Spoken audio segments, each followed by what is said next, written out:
नमस्कार, मैं अस्मा खान, प्रवक्ता सूरज प्रसाद राजकीय बालिका इंटर कॉलेज झांसी से आपका बच्चों इतिहास की कक्षा में स्वागत करती हूँ।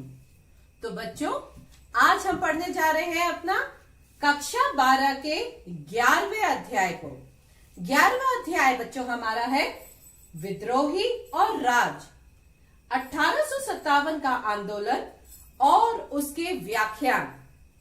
आज बच्चों पढ़ेंगे हम इसके प्रथम भाग को। तो बच्चों, पिछले अध्याय में हमने उपनिवेशवाद, देहात के बारे में पढ़ा था, जिसमें बच्चों हमने बंगाल और वहां के जमींदारों के बारे में भी पढ़ा था। वर्तमान में की गई नीलामी के बारे में भी हमने समझा था। राजस्व की समस्याओं को एवं जोतेदारों के उदय के साथ साथ जमींदारों से हुए प्रतिरोध एवं जनजातियों के विद्रोह और देहात में हुए विद्रोह के बारे में भी हमने विस्तृत रूप में पढ़ लिया है। तो आइए बच्चों, अब हम शुरू करते हैं अपने इस प्रथम भाग के उद्देश्य को। अध्याय के इस भाग की समाप्ति के पश्चात आप सभी छात्र छात्राएं निम्नलिखित बातों को समझने में सक्षम होंगे। विद्रोह का ढर्रा किस प्रकार का था, इसमें हमें निम्नलिखित बातें जानेंगे। ये कौन सी बातें हैं? सैन्य विद्रोह कैसे शुरू हुआ, संचार के माध्यम क्या थे, नेता और अनुयायी किस प्रकार के थे, अफवाहें और भविष्यवाणियों के बारे में भी हम जानेंगे। लोग अफवाह में विश्वास क्यों कर रहे थे, इन्हीं सभी बातों के बारे में हम पढ़ेंगे। अवध में हुए विद्रोह के बारे में भी हम पढ़ेंगे बच्चों। तो आइए बच्चों, अब हम शुरू करते हैं अपनी पहली स्लाइड। विद्रोह का ढर्रा। आखिर ये विद्रोह का ढर्रा था क्या? ये एक आंदोलन संगठित सत्ता तंत्र या व्यवस्था द्वारा शोषण और अन्याय किए जाने के बाद से उसके खिलाफ पैदा हुए संगठित और सुनियोजित अथवा स्फूर्त सामूहिक संघर्ष था, जिसका उद्देश्य सत्ता या व्यवस्था में सुधार या परिवर्तन लाना था बच्चों। तो इसी के साथ बच्चों, सैन्य विद्रोह की शुरुआत कैसे हुई, इसे हम देखते हैं। सिपाहियों ने किसी न किसी विशेष संकेत के साथ अपनी कार्यवाही शुरू की।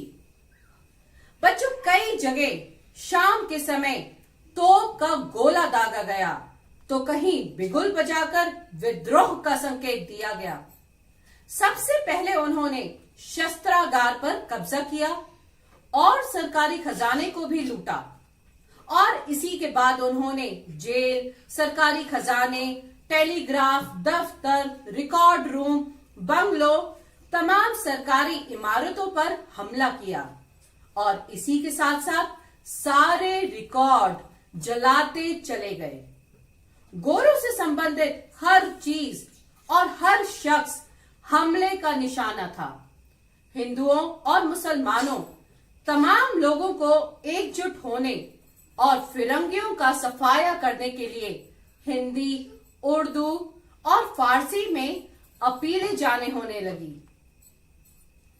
विद्रोह में आम लोगों को भी शामिल हो जाने के साथ साथ हमलों का दायरा फैलाया गया। लखनऊ, कानपुर और बरेली जैसे बड़े बड़े शहरों में साहूकार और अमीर भी विद्रोहियों के गुस्से का शिकार बनने लगे। किसान इन लोगों को न केवल अपना उत्पीड़क बल्कि अंग्रेजों का पिट्ठू मानते थे और ज्यादातर जगह अमीरों के घर बार लूट कर तबाह कर दिए गए।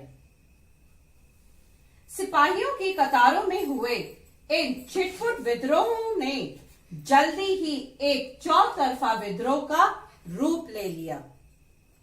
इसी के आगे बच्चों पढ़ते हुए हम देखें, संचार के माध्यम क्या थे। ये तो हुई शुरुआत विद्रोह की। अब संचार, अलग अलग स्थानों पर विद्रोह के ढर्रे में समानता की वजह आंशिक रूप से उसकी योजना और समन्वय में निहित थी। इसमें कोई शक नहीं है कि विभिन्न छावनियों के बीच अच्छा संचार बना हुआ था और जब 7वीं अवध इर्रेगुलर कैवलरी ने मई की शुरुआत में नए कारतूसों का इस्तेमाल करने से इनकार कर दिया तो उन्होंने 48 नेटिव इन्फेंट्री को लिखा कि हमने अपने धर्म की रक्षा के लिए ये फैसला लिया है और 48 नेटिव इन्फेंट्री के हुक्म का इंतजार कर रहे थे। सिपाही या संदेश वाहक विद्रोह के दौरान एक जगह से दूसरी जगह जा रहे थे। विद्रोहों की बनावट के साक्ष्यों को देखकर लगता है कि विद्रोहों में योजनाओं का समन्वय था। तो बच्चों, इनको देखकर कुछ अहम सवाल खड़े होते हैं। ये योजनाएं कैसी बनाई गईं? आखिर योजनाकार कौन थे? मौजूदा दस्तावेजों के आधार पर इन सवालों के सीधे सीधे जवाब मिलने लगे। तो बच्चों, इसी क्रम में बढ़ते हुए अब हम देखते हैं अपनी अगली हेडिंग, नेता और अनुयायी। अब अंग्रेजों से लोहा लेने के लिए नेतृत्व और संगठन जरूरी थे। इन लक्ष्यों को हासिल करने के लिए विद्रोहियों ने कई बार ऐसे लोगों की शरण ली जो अंग्रेजों से पहले नेताओं की भूमिका निभाते थे। विद्रोह के दौरान मेरठ के सिपाही दिल्ली गए और मुगल बादशाह से विद्रोह का नेतृत्व स्वीकार करने की सिफारिश की। अब बहादुर शाह इस खबर पर भयभीत और बेचैन दिखाई दिए। बहादुर शाह ने नाम मात्र का नेता बनने की जिम्मेदारी भी तब स्वीकार की जब कुछ सिपाही शाही शिष्टाचार की अवहेलना करते हुए जबरन लाल किले के मुगल दरबार में जा घुसे और बहादुर शाह के पास वाकई कोई चारा नहीं बचा था। कानपुर के सिपाहियों ने पेशवा बाजीराव द्वितीय के उत्तराधिकारी नाना साहेब के समक्ष विद्रोह की कमान संभालने की सिफारिश की। बच्चों, ये है वो फोटो नाना साहेब की जिनके बारे में हम बात कर रहे हैं। झांसी से विद्रोह की कमान रानी लक्ष्मीबाई ने अपने हाथों में ली और ये देखिए बच्चों, ये है फोटो झांसी की रानी लक्ष्मीबाई की।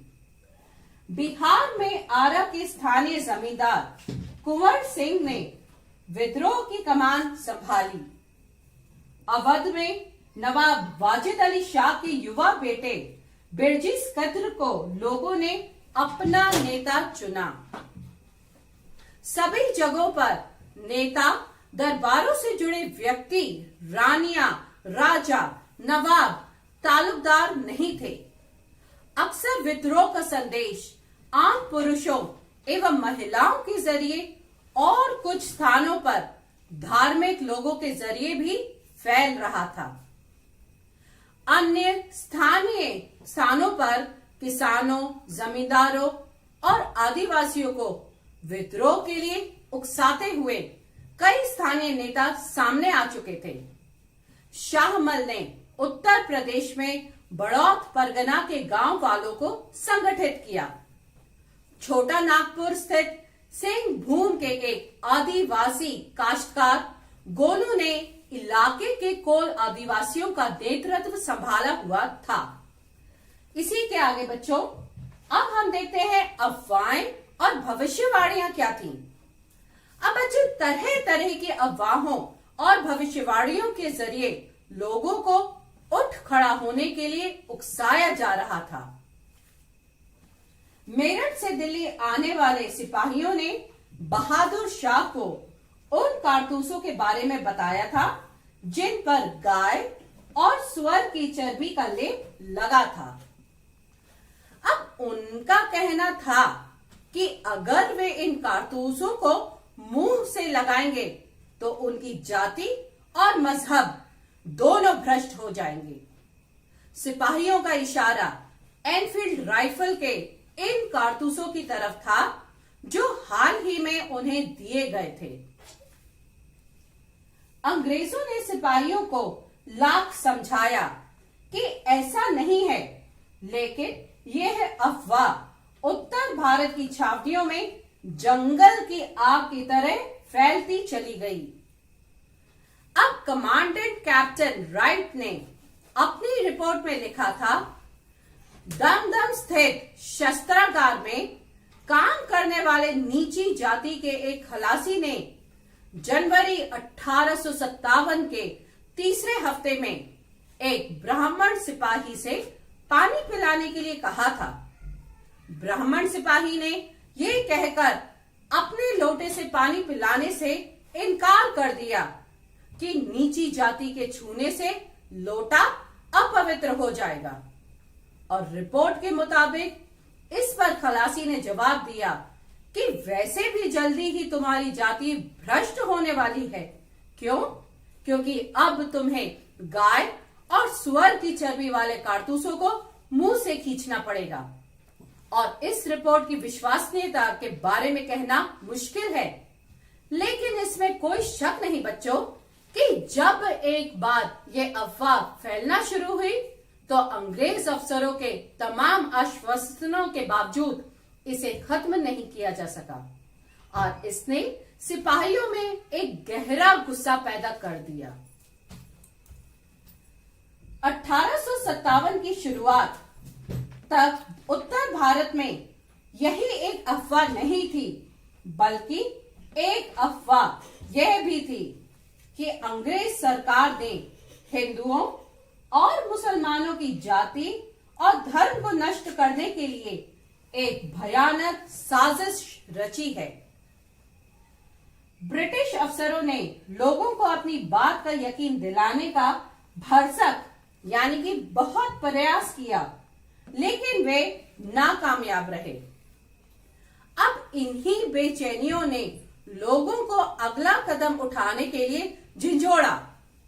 किसी बड़ी कार्रवाई के आह्वान को इस भविष्यवाणी से और बल मिला कि प्लासी की जंग के 100 साल पूरा होते ही 23 जून 1857 को अंग्रेजी राज खत्म हो जाएगा।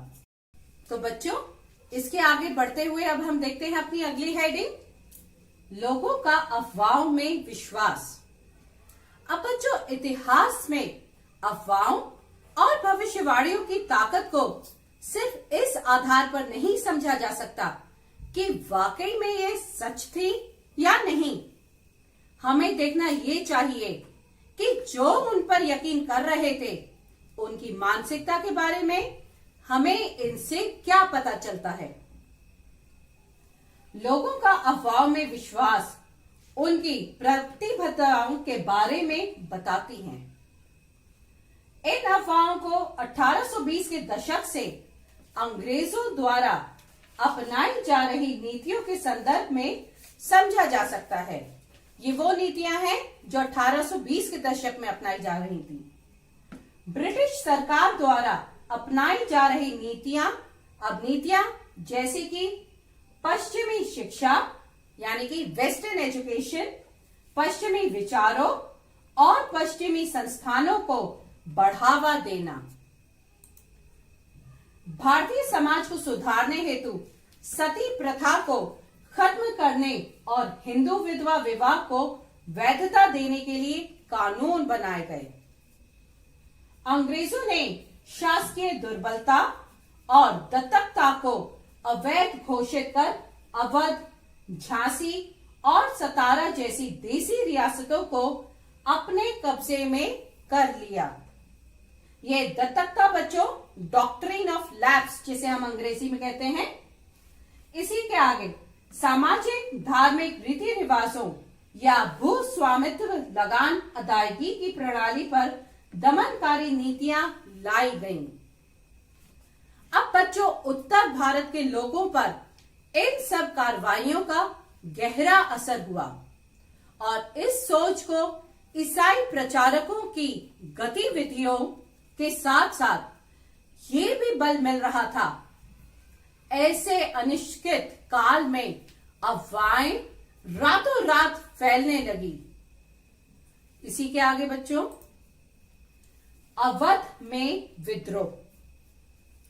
अब बच्चों जब हम बात कर रहे हैं अवध की, तो 1851 में गवर्नर जनरल लॉर्ड डलहौजी ने अवध की रियासत के बारे में कहा था कि ये गिलास फल यानी कि चेरी एक दिन हमारे ही मुंह में आकर गिरेगा। 5 साल बाद 1856 में इस रियासत को औपचारिक रूप से ब्रिटिश साम्राज्य का अंग घोषित कर दिया गया। 1801 से अवध में सहायक संधि थोपी गई। सहायक संधि, जिसे अंग्रेजी में सब्सिडरी अलायंस कहते हैं। इस संधि की निम्नलिखित शर्तें थी। अब शर्तें क्या थी ये जाने बच्चों। नवाब अपनी सेना को खत्म कर दे, रियासत में अंग्रेजी टुकड़ियों की तैनाती की इजाजत दे, दरबार में मौजूद ब्रिटिश रेसिडेंट की सलाह पर काम करें, और इस संधि से नवाब रियासत में कानून व्यवस्था बनाए रखने के लिए दिनों दिन अंग्रेजों पर निर्भर होता जा रहा था। अब बच्चों, अवध पर कब्जे में अंग्रेजों की दिलचस्पी बढ़ती जा रही थी। उन्हें यह लगता था कि वहां की जमीन नील और कपास की खेती के लिए लाभदायक है और इस इलाके को उत्तरी भारत के एक बड़े बाजार के रूप में विकसित किया जा सकता है। यहाँ के नवाब वाजिद अली शाह को ये कहते हुए गद्दी से हटाकर कलकत्ता निष्कासित कर दिया गया था कि वह अच्छी तरह शासन नहीं चला रहे थे। ब्रिटिश सरकार के ये निराधार निष्कर्ष भी निकाला गया कि वाजिद अली शाह लोकप्रिय नहीं थे, मगर सच ये है कि लोग उन्हें दिल से चाहते थे। अब अवध के अधिग्रहण से सिर्फ नवाब की ही गति नहीं छिनी थी, इसने इलाके के तालुकदारों को भी लाचार कर दिया था। अवध के समूचे देहात में तालुकदारों की जागीरें और किले बिखरे हुए थे। आगे बच्चों देखें हम, अवध के अधिग्रहण से इलाके के तालुकदार भी लाचार हो गए थे। अंग्रेजों के आने से पहले तालुकदारों के पास हथियारबंद सिपाही होते थे। अब ये लोग पीढ़ियों से अपने इलाके में जमीन और सत्ता पर नियंत्रण रखते आए थे, और अगर वे नवाब की संप्रभुता की स्वीकार कर ले और अपने तालुकदार का राजस्व चुकाते रहे तो उनके पास काफी स्वायत्तता भी होती थी। कुछ बड़े तालुकदारों के पास तो 12,000 तक पैदल सिपाही होते थे। ब्रिटिश भू राजस्व नीति ने तालुकदारों की हैसियत अथवा सत्ता को और चोट पहुंचाई। 1856 में एक मुश्त बंदोबस्त के नाम से ब्रिटिश भू राजस्व व्यवस्था लागू कर दी गई। अब ये बंदोबस्त इस मान्यता पर आधारित था कि तालुकदार बिचौलिए थे जिनके पास जमीन का मालिकाना नहीं था। उन्होंने बल और धोखाधड़ी के जरिए अपना प्रभुत्व स्थापित किया हुआ था। एक मुश्त बंदोबस्त में तालुकदारों को उनकी जमीनों से बेदखल किया जाने लगा, और आंकड़ों से यह पता चलता है कि अंग्रेजों के आने से पहले तालुकदारों के पास अवध के 67% यानी कि 67% गांव थे। एक मुश्त बंदोबस्त के लागू होने के बाद ये संख्या घटकर 38% रह गई, और दक्षिण अवध के तालुकदारों को सबसे बुरी मार पड़ी। कुछ के तो आधे से ज्यादा गांव हाथ से ही जाते रहे। ये था इन तालुकदारों के बारे में बच्चों, जो आपने देख लिया और समझ लिया। अब हम संक्षेप में बच्चों देख लें कि आज के इस पहले भाग को हमने पढ़ा है उससे हमने क्या समझा है। अध्याय के इस भाग में हमने विद्रोह के ढर्रे को समझा है बच्चों, कि विद्रोह कैसा था, उसका क्या ढर्रा था, विद्रोह से क्या हुआ, सैन्य विद्रोह कैसे शुरू हुआ, ये जानने का प्रयास किया। कारतूस किस तरीके से वो एक आग की तरह फैल गई थी अफवाह।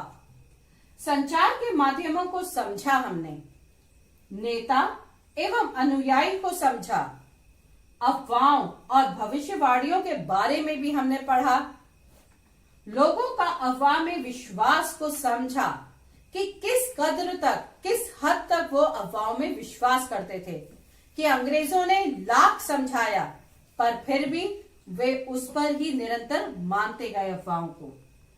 अवध में हुए विद्रोह के बारे में भी हमने पढ़ा और जाना।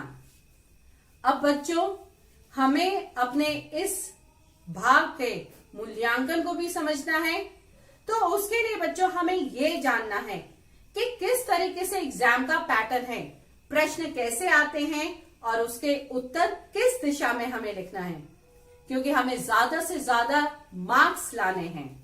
तो एक सही और सटीक डायरेक्शन हमें जानना चाहिए। उसके लिए एक प्रश्न मैं लेके आई हूं बच्चों।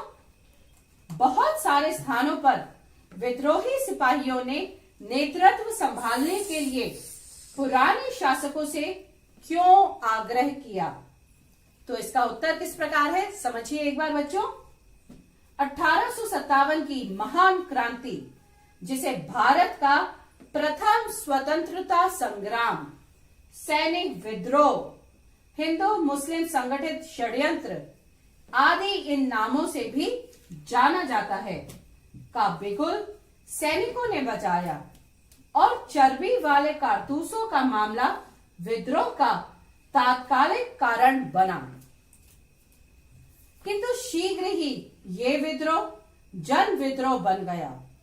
लाखों कारीगरों, किसानों और सिपाहियों ने कंधे से कंधा मिलाकर 1 वर्ष से भी अधिक समय तक ब्रिटिश सत्ता के विरुद्ध संघर्ष किया। विद्रोहियों का प्रमुख उद्देश्य था भारत से ब्रिटिश सत्ता को उखाड़ फेंकना। वास्तव में विद्रोही सिपाही भारत से ब्रिटिश सत्ता को समाप्त करके देश में 18वीं शताब्दी की पूर्व ब्रिटिश व्यवस्था की पुनर्स्थापना करना चाहते थे। ब्रिटिश शासकों ने भारतीय राजघरानों का अपमान किया। साधनों के उचित अथवा अनुचित की कोई परवाह न करते हुए कहीं छल, कहीं बल, तो कहीं बिना किसी और के ही अधिकाधिक भारतीय राज्यों एवं रियासतों का विलय अंग्रेजी साम्राज्य में कर लिया गया था। परिणाम स्वरूप उनमें ब्रिटिश शासन के विरुद्ध घोर असंतोष व्याप्त था। इसलिए विद्रोही सिपाहियों ने अनेक स्थानों पर पुराने शासकों को विद्रोह का नेतृत्व संभालने के लिए आग्रह किया। मेरठ में विद्रोह करने के बाद से सिपाहियों ने तत्काल दिल्ली की ओर प्रस्थान कर दिया। दिल्ली मुगल साम्राज्य की राजधानी थी और मुगल सम्राट बहादुर शाह द्वितीय दिल्ली में निवास करता था। दिल्ली पहुंचते ही सिपाहियों ने वृद्ध मुगल सम्राट से विद्रोह का नेतृत्व संभालने का अनुरोध किया, जिसे सम्राट ने कुछ हिचकिचाहट के बाद स्वीकार कर लिया था। इसी प्रकार कानपुर में बाजीराव द्वितीय ने, उनके उत्तराधिकारी नाना साहेब, झांसी में रानी लक्ष्मीबाई ने, बिहार में आरा के स्थानीय जमींदार कुंवर सिंह ने और अवध में वाजिद अली शाह के युवा पुत्र बिरजिस कद्र को विद्रोह का नेता घोषित कर दिया। ऐसे शासकों का नेतृत्व उनके विद्रोह को शक्तिशाली और जनप्रिय बना सकता था। तो बच्चों ये था उस एग्जाम का पैटर्न कि ऐसे प्रश्न आएंगे तो आपका आंसर किस तरीके से होगा, ये बच्चों आप अच्छे से समझ ही गए। इसी क्रम में आगे बढ़ते हुए बच्चों हम इस भाग के निष्कर्ष को भी जान लेते हैं कि इससे क्या निष्कर्ष निकलता है। तो बच्चों अध्याय के इस भाग से ये निष्कर्ष निकलता है कि 1857 की क्रांति का विद्रोह हालांकि एक क्षेत्रीय विद्रोह था, लेकिन इसने अखिल भारतीय विद्रोह की संकल्पना को जन्म दिया, जिससे लोगों में ब्रिटिश शासन के विरुद्ध एकजुटता की भावना पैदा हुई और विभिन्न देशी रियासतों ने मिलकर उनका सामना किया। साथ ही विद्रोह में विभिन्न संसाधनों का इस्तेमाल कर इसे उस पराकाष्ठा पर पहुंचाया जिसने भविष्य में अन्य छोटे छोटे विद्रोह को जन्म दिया और जिसकी पराकाष्ठा ने ब्रिटिश शासन की जड़ों को बिल्कुल कमजोर और खोखला कर दिया। इसीलिए इसे वीडी सावरकर ने कहा है फर्स्ट वॉर ऑफ इंडिपेंडेंस, यानी कि प्रथम स्वतंत्रता संग्राम, ये विद्रोह था। अब बच्चों इसी के साथ साथ हमें कुछ होमवर्क भी करना है जिससे हम अपने अच्छे से इस चैप्टर को समझ सकें और याद भी कर सकें। तो इसका सबसे पहला होमवर्क आपको मैं यही कहूंगी कि जो भी मैंने पढ़ाया है उसके इंपॉर्टेंट पॉइंट्स को आपको लिखना है, उसके बुलेट पॉइंट्स को याद करना है। साथ ही कुछ क्वेश्चंस के आंसर्स भी लिखने हैं। पहले क्वेश्चन का तो आंसर मैंने आपको बच्चों बताया था।